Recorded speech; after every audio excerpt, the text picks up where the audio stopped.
माझा मुलगा 12वीत आहे. मला त्याच्या भविष्याची काळजी वाटायला लागली. कष्ट घेतोय तो, मार्क चांगले पाडेल सुद्धा, पण त्याला सी मिळेल का? माझा नाही, लाखो पालकांच्या समोरचा हा प्रश्न आहे. मी एकटा नाहीये. मी एकटा नाहीये, पण मी एकटा काय करू शकेन? माझा मुलगा 12वीत आहे, मी काय करू शकतोय? काही करू शकत नाही. ही लोकं फार वेगळी असणार आहेत. ओके. आपण एकटाहून पुढं कसं यायचं? ओके. का हा धोका पत्करायचा आपण? आपण सेफ राहिलेलं बरं. तर सर तुम्ही सेफ राहा, असे सांगणारे पण लोकं आहेत. काही चुकीचं नाही त्यांचं, बरोबर आहे.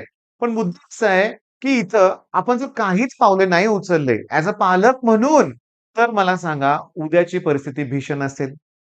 गेल्या वर्षी 40, यावर्षी 400-600 मुलं, नेक्स्ट इयर तर मग समजून जावा व्ही-आय-टी सुद्धा शिल्लक राहणार नाही. सी-यू-ई-टी, पी-आय-सी-टी, व्ही-आय-टी, व्ही-जे-टी-आय, वालचंद सगळे स्कॅमवर जातील.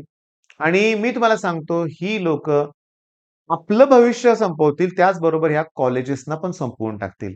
मग याच्या विरोधात आवाज उठवायचा आहे. मला अतिशय अभिमान वाटतोय अहिल्यानगरचा. अहिल्यानगरमध्ये जे काही आहेत लोकं, जे प्रयत्न करतायत, मग त्यात शिंगारे सर असतील, गोडसे सर असतील, डोके सर असतील, भोसले सर असतील, बरीचशी लोकं आहेत. थांबलेले नाहीयेत. मी तुम्हाला सांगतो, शितोळे सर ज्यांनी सुरुवात केली म्हणूया आपण. अरे पण मेन काय, गेल्या वर्षीच दिनेश सरांनी ऑडिओ व्हायरल केले होते ते. त्यांच्या YouTube चॅनलवर होते.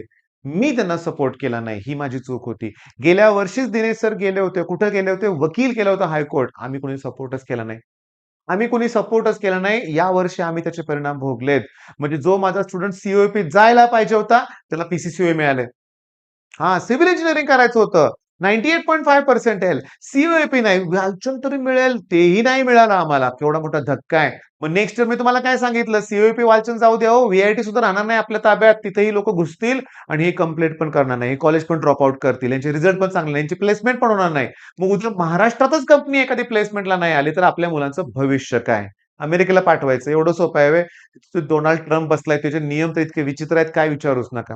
काय-काय ते आकडे बघूनच कसं तरी होतंय. मग याच्यावर उपाय काय? तर मी तुम्हाला सांगतो, की आपल्याला आवाज उठवावा लागेल ॲज अ पालक म्हणून. आपल्याला आवाज वरपर्यंत पोहोचवावा लागेल.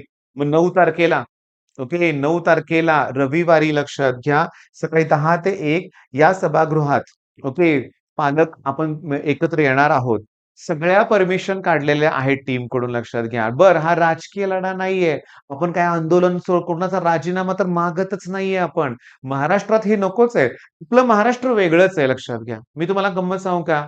जे लेव्हलला त्या कॉन्ट्रोव्हर्सी असतात बघा शिक्षकांमध्ये. तुम्हाला महाराष्ट्रातल्या शिक्षकामध्ये एकी दिसेल. मग दिनेश सर लीडर आहेत आमच्या लक्षात घ्या. आणि दिनेश सरांच्या नेतृत्वाखाली यावर्षी तर मी तुम्हाला सांगतो, मोठं काम होणारच आहे. तपास वगैरे या सगळ्या गोष्टी होणार आहेत.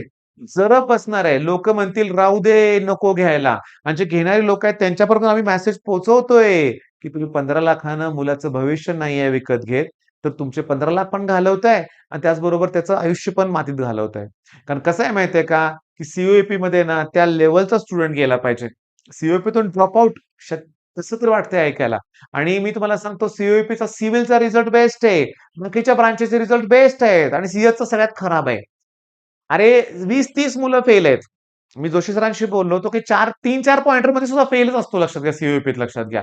मग मला सांगा, सी असलं तर टॉपर असतात सगळे. 99 वाले असतात ना. मग पॉइंटर का काउंट डाउन आहे त्याचा? हे तुम्हाला कळतंय, मला कळतंय. पण आता हे सरकारपर्यंत पोहोचवण्यासाठी या.